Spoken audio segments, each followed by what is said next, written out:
And joining us right now to talk about trying to move in a better direction for our education system is Dr. Kutarna. She is the principal of Cathedral High School and also an expert in classical education with a Ph.D. in Liturgical Studies. You're also the co-author of a new book as well on liturgy. Is that right, Dr. Kutarna? Yes. So last year, our new book from Ascension Press came out. It's called Solemnities, Celebrating a Tapestry of Divine Worship. It's a beautiful book about the solemnities of the liturgical year. Awesome. Praise be to God.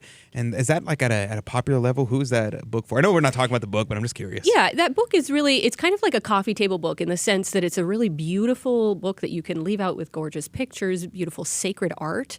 And then also meditations on the liturgy, on the readings for the liturgical year for each of the solemnities, as well as suggestions for how you can live that out in the home, in the domestic church. And so it's really for everyone. It's for people with little kids, people with no kids, at any age. It's really a beautiful book that we wanted to be heirloom quality, is how the publisher described it. Thank you. I could have checked that book out. Maybe we'll have to have you back on to talk about that. Yes. But the topic for today is classical education, because man, they see the stories that coming out of schools. And I was talking with a friend of mine over the weekend, and we're just chatting about different things. And I mentioned Emperor Charlemagne, and they're like, "Who's that?" Mm-hmm. And I was like, "You don't know who Emperor Charlemagne is? Like, you never even heard the name? Like, I get it if you didn't read the Song of Roland or you don't know the details, but he was like one of the most significant figures in Europe of the last 2,000 years." Right. To not know his name was just shocking to me. So let's start from the beginning. What's the bad news? Where are we at in terms of education? Well, you know what happened is, especially in the 20th century, as we entered the 20th century, there was a movement towards the idea of practical education, that the school system wasn't about, educating great minds. Maybe they didn't say it that way, but we needed really practical things. We needed people who can, go out and do jobs. And especially with the movement towards more and more people going to college after high school, completing all 12 years of schooling and then moving on to college, there became this push for the practical nature of we needed skills in school so that we can go to college so we can have a good job. And there was a disassociation from the life of the mind, from education. And this is where you start to see a split in terms of schooling systems. And so there are not that many examples that we can give of where there's kind of a dual system going on at the same time, but one facet would actually be in Nazi Germany, right? So the idea that there was like a higher schooling system that was for someone who was going to go on to do like the higher sciences like philosophy and theology. But then also a schooling system that was intended for more practical use. We're going to go on so that we're going to have practical classes in math and language, and that's what we need so that we can have a job, so we can be good worker bees.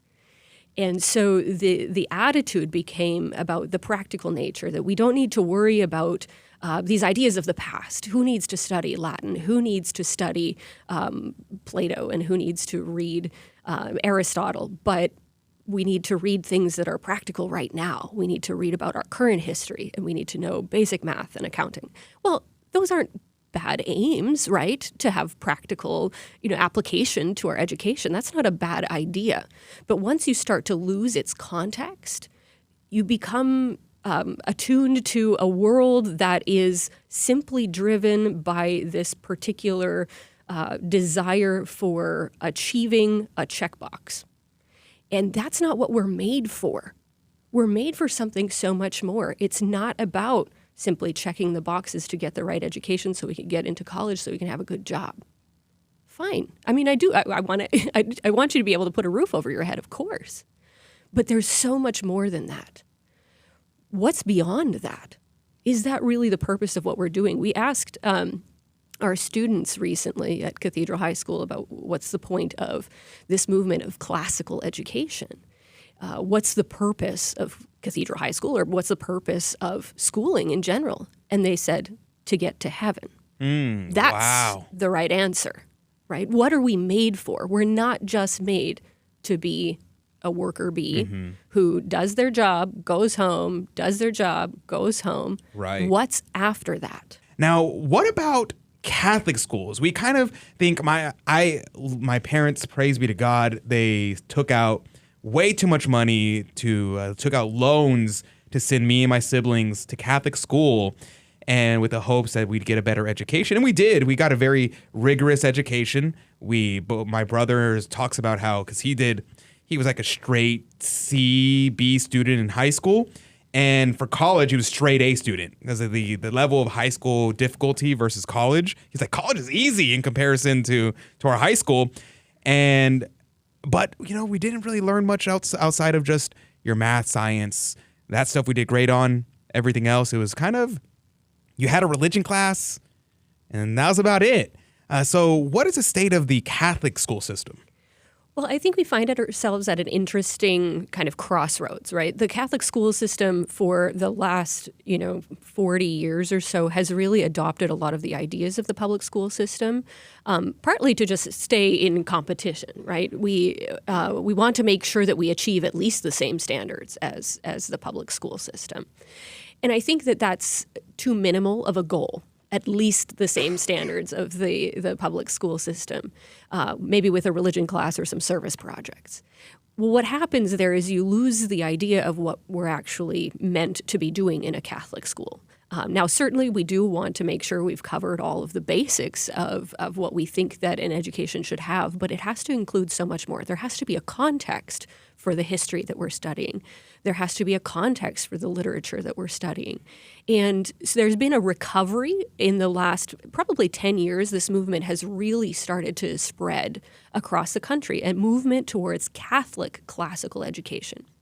Now, all this means is really, in some ways, returning to the way we used to educate students. And so kind of removing from ourselves these, educational methods and goals of John Dewey and others like that, who really wanted to ask about the minimum basics that you had to have to go out into the workforce, and return to the idea that there's a deeper education. We want students to learn how to think.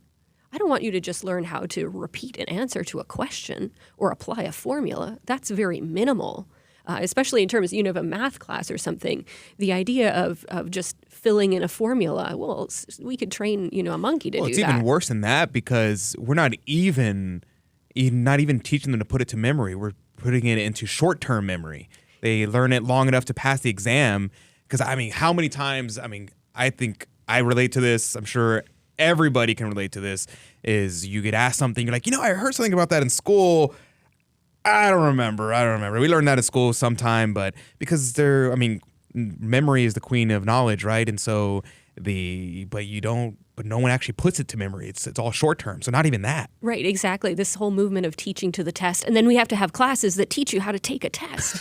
And we spend weeks and weeks in schools learning how to take a test. Now, fine, if you've never filled out a bubble chart or something before, and you need to have a few moments to learn how to do that and be ready, I guess I can understand that. But teaching simply to a test doesn't actually achieve the aim of the students receiving the knowledge that they should be receiving from this study, and then growing ultimately in wisdom, right? So if we're learning how to think instead of just how to parrot back some answers, then we begin to ask greater questions about why. And this is what leads to, for instance, great scientific discoveries in really the history of mankind, is the ability to ask why and to truly think about creative solutions to problems. And we've seen this within the context of the life of the church as well, that support for innovation in the sense of not just moving forward like society has to progress. There is this attitude that society has to progress, but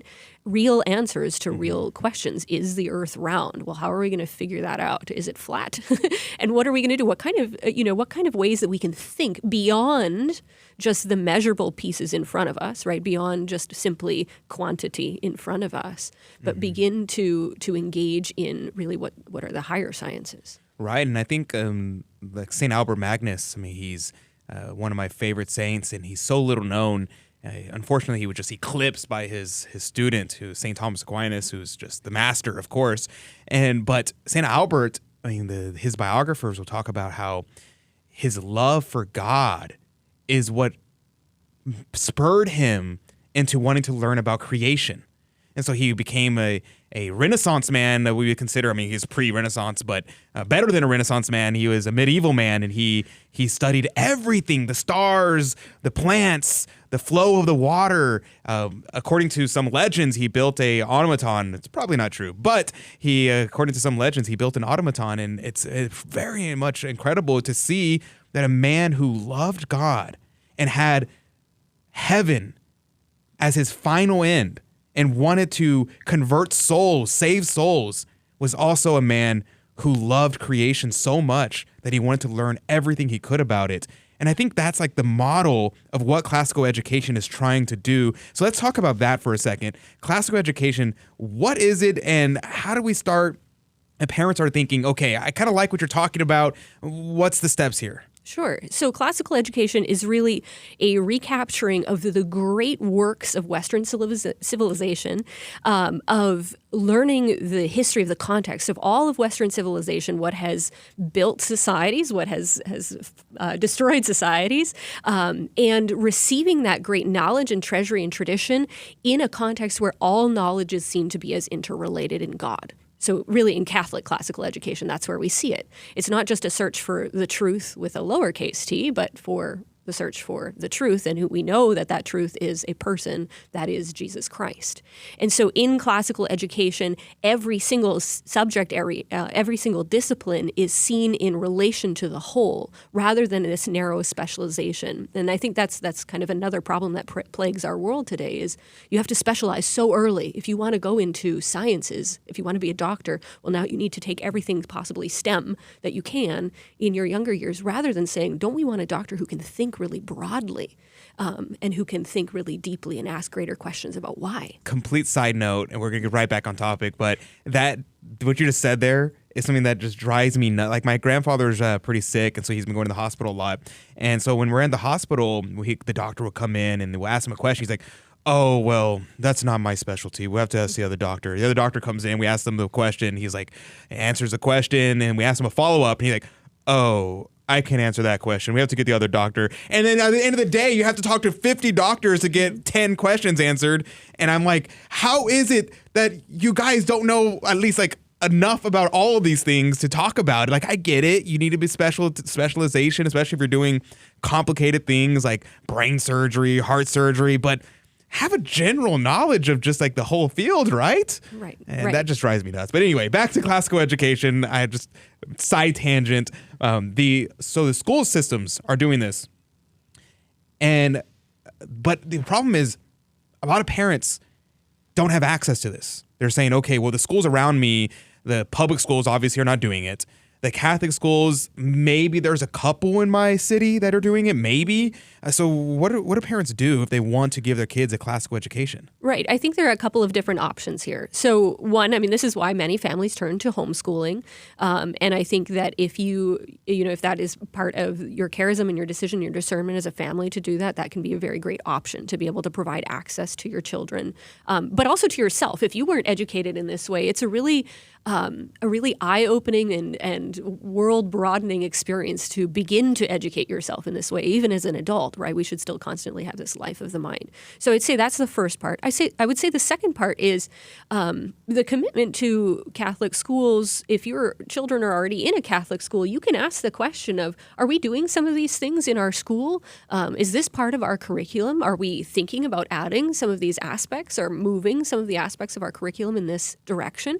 So I think it's perfectly acceptable to approach your principal or your pastor about this. If you don't have a school at all in any nearby area, is there a group of parents together who want to start either a co-op or a school together so that you can pool your resources and really it's not just about jumping on the trend, but see what's so beautiful about this model of education. Yeah, I was talking to Dunn, who is at the school, at the Cathedral School, and he was telling me that there's kind of right now a movement among Catholic schools to try to start transitioning over to classical education. What can you tell me about that? Is that more of a local Houston thing, or is this something national that people are getting steam? This is a national trend that we're seeing.